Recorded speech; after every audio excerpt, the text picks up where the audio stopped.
oh boy, if you just feel my back when I'm about to do that, it's like covered in sweat. I'm like panicking, my heart's in my throat, I'm sweating, if you looked at me, you'd be like, that girl's not okay. I've learned in the past few years while beginning like my journey to who I want to be and living that version of myself is that the people that do the really scary stuff, like whether it's a daredevil or that leader or whoever it is, whenever somebody does something that you would think is fearless, like, oh, they're fearless. They're not. It's human nature to be afraid. It's just, I've decided being afraid is human. So it's when I get anxiety or when I get really nervous or stage fright, I'm reminded like that's okay.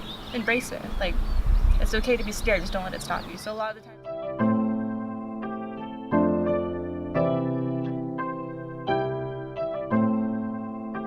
Hi everyone, welcome to The Real Sexy, a self-love journey. I'm here today with the beautiful Miss Taylor. Hello. And I am beyond excited to be here today and to have this interview with Taylor. She is the person that I specifically wanted to start this YouTube channel with. And the reason why I wanted to start this with you is because I like the way you do things. Thank you. I receive. So Taylor, why don't you tell us a little bit about yourself so the viewers can get to know you a little bit better. Okay, my name is Taylor. I'm 24. My little roster of information that I'm going to be talking about today is that I am a player for the LA Renegade Roller Girls, playing roller derby. I am a professional children's clown for Days of the Clowning Company, and I perform burlesque for me. So that's kind of a wrap-up of who I am and what I'm going to be talking about today. All right, well, thank you so much for giving us a little bit of background about what you're doing currently. But what made you decide to go down, this path of doing roller derby, clowning, and burlesque? Because I know that for a lot of people, this may not be the traditional path. Very, very much so. So when asked like how I get into these three different things, because it comes up, like it's my job, it's my weekend hobby as well, it's just something I've been doing for a while. So when I get asked that, it kind of always made sense. They are all things I can look back as far as grade school and be like, I had interest or admiration of them in some way or another, but I didn't start doing them professionally or personally for a long while because my parents are small business owners. I felt like I had to be a very office official kind of person. So for a long while, I didn't really pursue things like this until it occurred to me that my success and my happiness is different than like someone else's success and someone else's happiness. So for somebody else, being successful might be the office job, the corner office with the desk and all of that, which is really beautiful and great to have those business goals.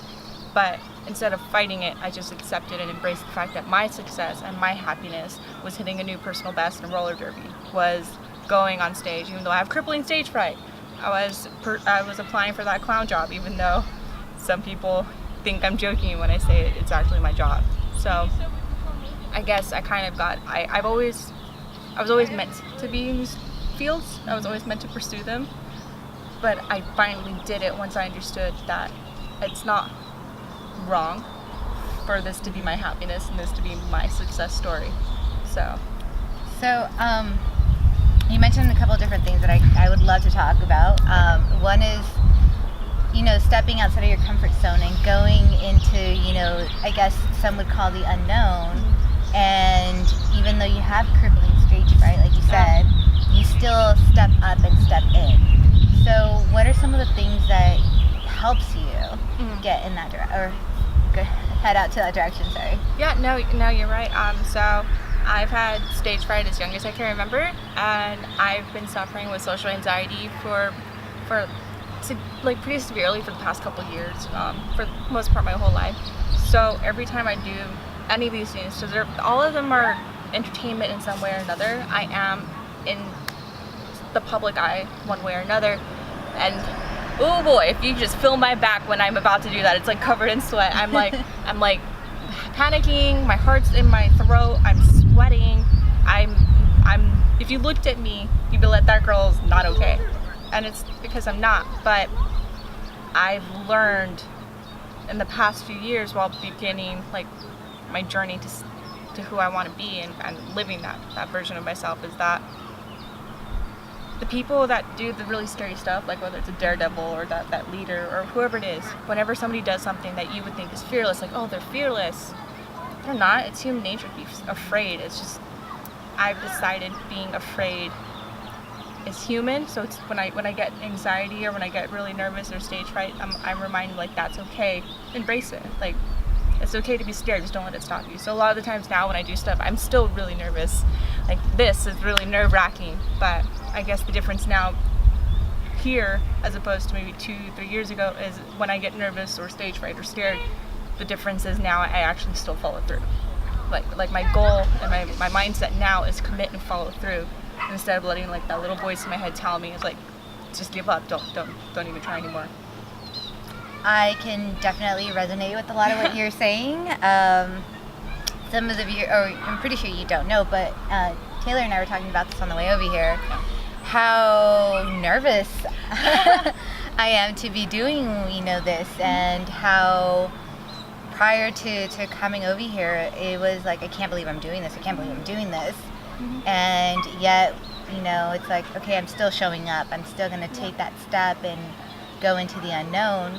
But let's say maybe one of our viewers is interested in one of the 3 things that you're doing, or in all of them. Yeah. What would be some word of advice that you would give them? Oh, it warms my heart just thinking of somebody watching this, like, I want to do that. Because if you are this one person who's watching and think I want to do that, you really can. So I don't know about you, but I'm one of those people where, like, I've seen like a tweet or a meme where it's like, if I'm not immediately good at it, I don't want to do it.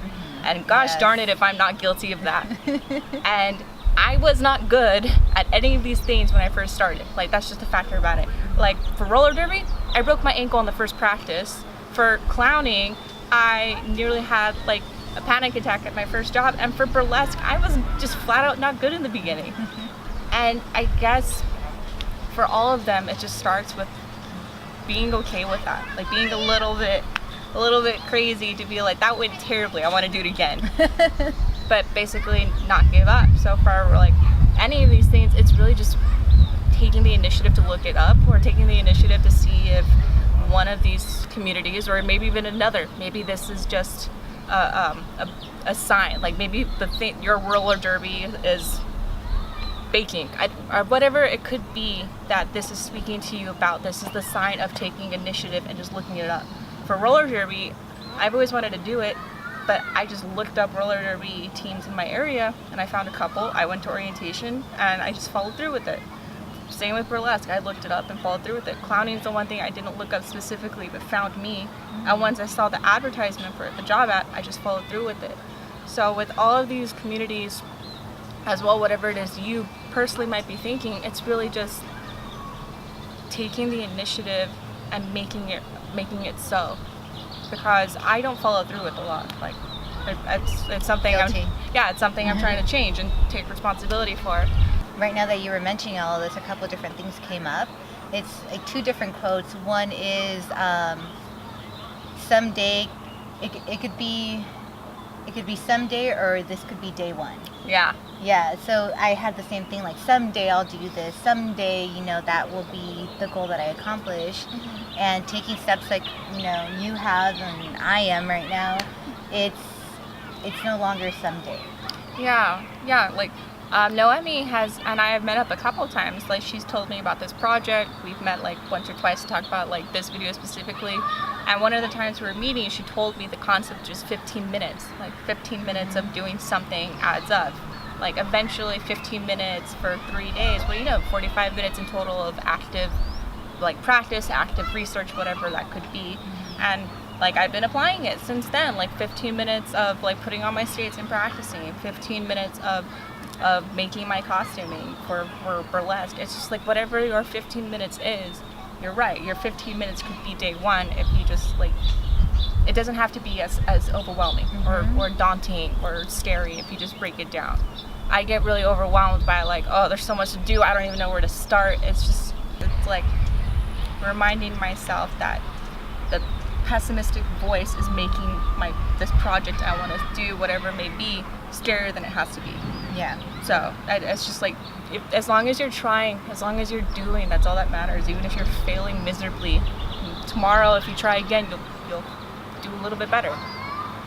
And it really is all about taking those baby steps and moving forward. It doesn't have to be like, I want to eventually become a pianist and perform in front of, a room full of 500 or something. In order to get there, you might think that I have to do all these steps, but if you just instead break it down to those itty bitty steps, that goal will come sooner than you expect. Right, because it's like those big picture goals. It's like, I think there's one of two reactions. Whether, let's take the pianist like goal. So say somebody's like, I want to play for a room of 500 people, and then if somebody could be like, you don't even play piano, that's ridiculous, which is true. It's like, yeah, but I could. It's just, those big goals aren't ridiculous as long as you can look within self of taking action with them. And it is not getting overwhelmed by the bigger picture and breaking it down into tangible stuff, so that way you can be accountable for the things that you want to create in your life. But in your journey to, getting into roller derby, clowning, and burlesque, were there personal stuff that came up as you went along your journey? Were there things that you personally had to deal with? So when I first started clowning, I knew I loved it. I've always loved clowns. I'm one of the odd ones who's always loved clowns. Unironically, it's just always been a thing for me. But the reason why I knew I loved it was when I applied, my clown boss told me that we're ambassadors of joy, that we give people permission to play. And that's a very rare thing, especially at like our older age. Not even that old, but just like in your 20s plus, it's like you're no longer allowed to be silly or just be ridiculous. And being told I get to stand as joy for others, I get to give others as well as myself permission to play, that was a big deal. And I started clowning. I'm actually new to all those things for the most part, like accumulatively. Like I started roller derby this year, I started clowning this year. I started burlesque like 2 or 3 years ago, but I stopped it for somebody. So in total, all these things I started, I'm gonna say just like this year.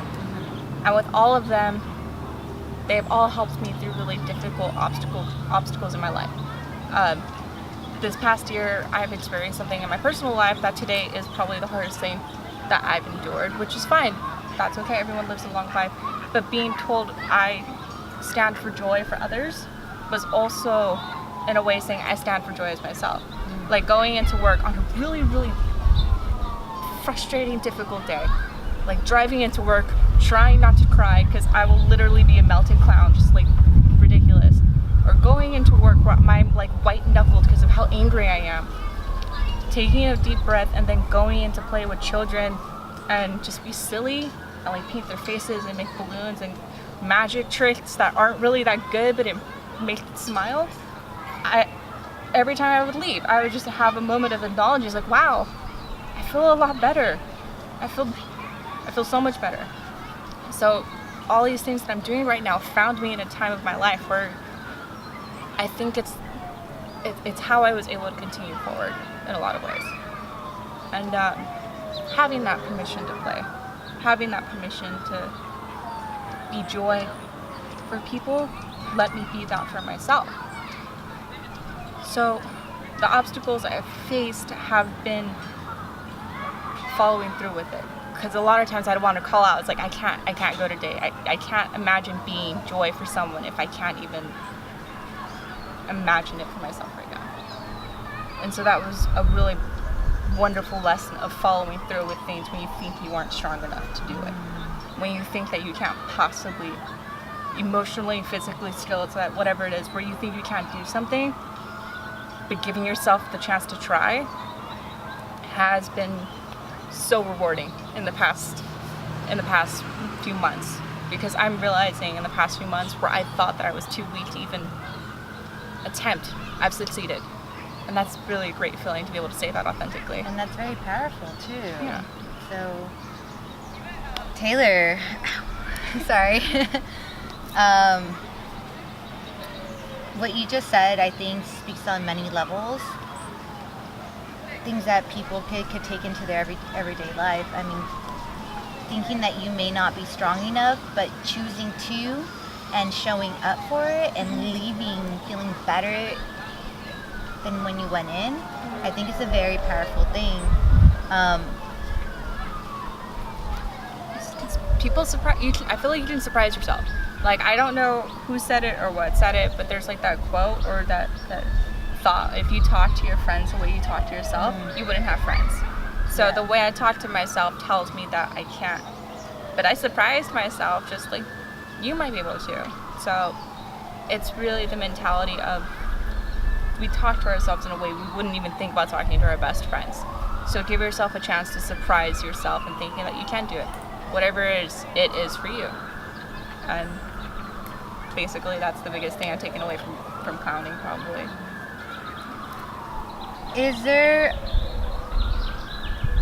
in the last couple of months that you've been, challenging yourself, stepping up, showing up, doing that follow through, if you would have seen yourself where you are today compared to 6 months ago, would you be able to believe it?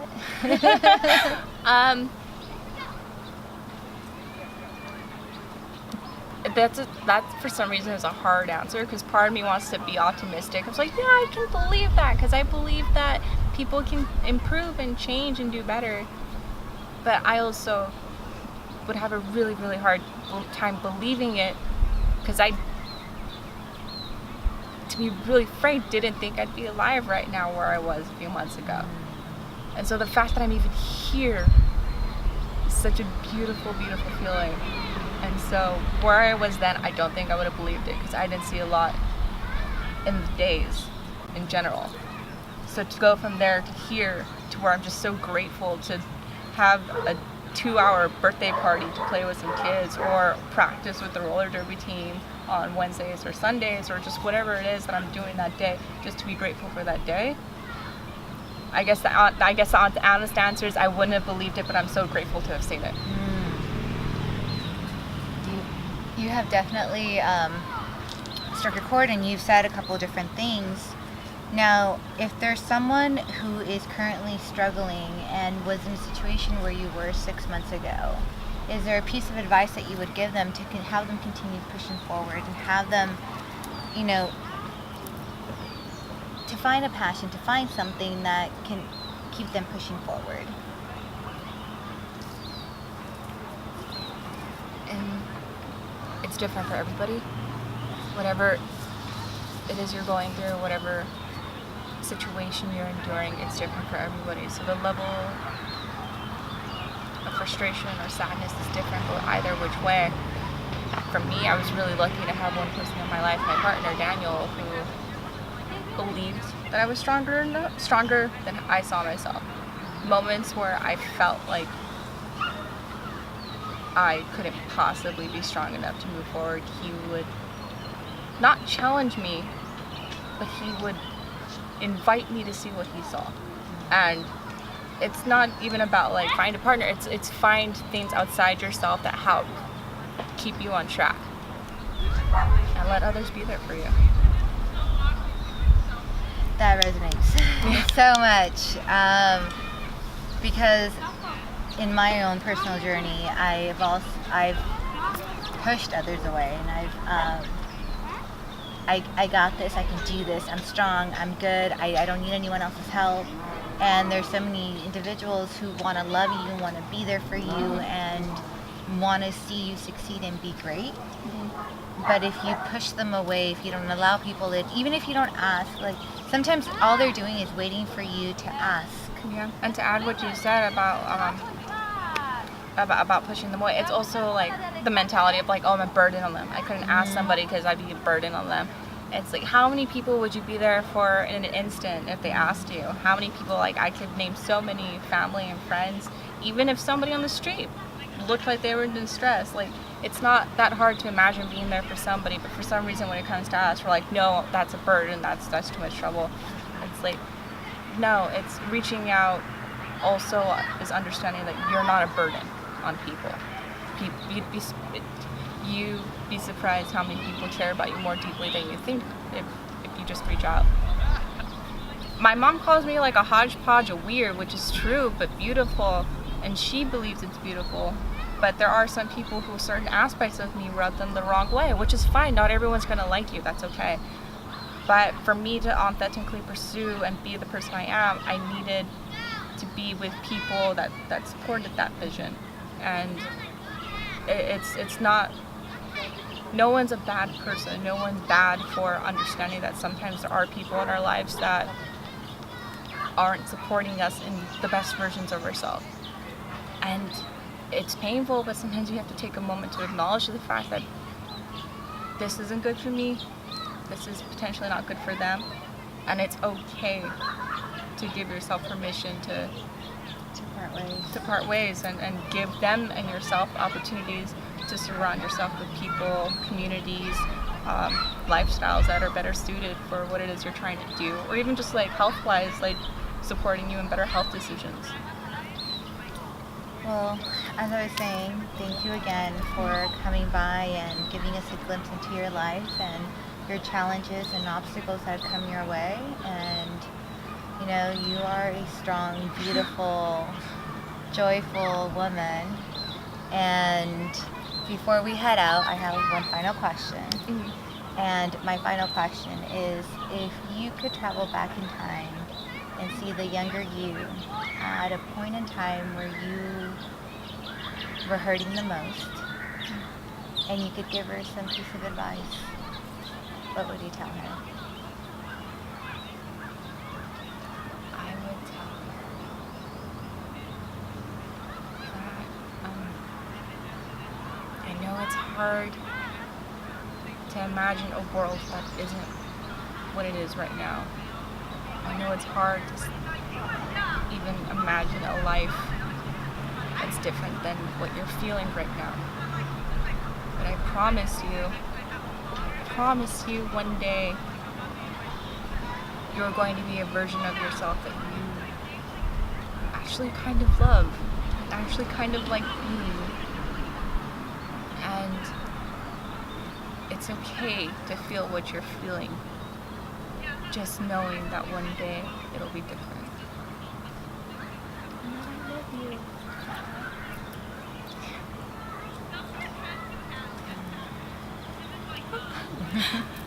Okay, guys, this was a very deep and emotional one, but I'm very grateful for it, and I hope you guys enjoyed it just as much as we're enjoying it over here on this end. Follow us, subscribe, and watch our second video. We're going to be doing a second video with the beautiful Miss Taylor, and we're going to be getting some inside tips and a peek into... Yeah, you guys saw a really goofy side of me, the clowning side, my permission to play, but I'm also going to talk a little bit more about burlesque, which has helped me become in touch with like my body, with like sensuality, all kinds of stuff, but like different sides. It's coming up, I promise. Okay, so this one is a little bit more on the emotional side, and the next one's coming up is going to be a little bit more on the joyful side. All right, so until next time, we'll see you soon. Bye. Ooh.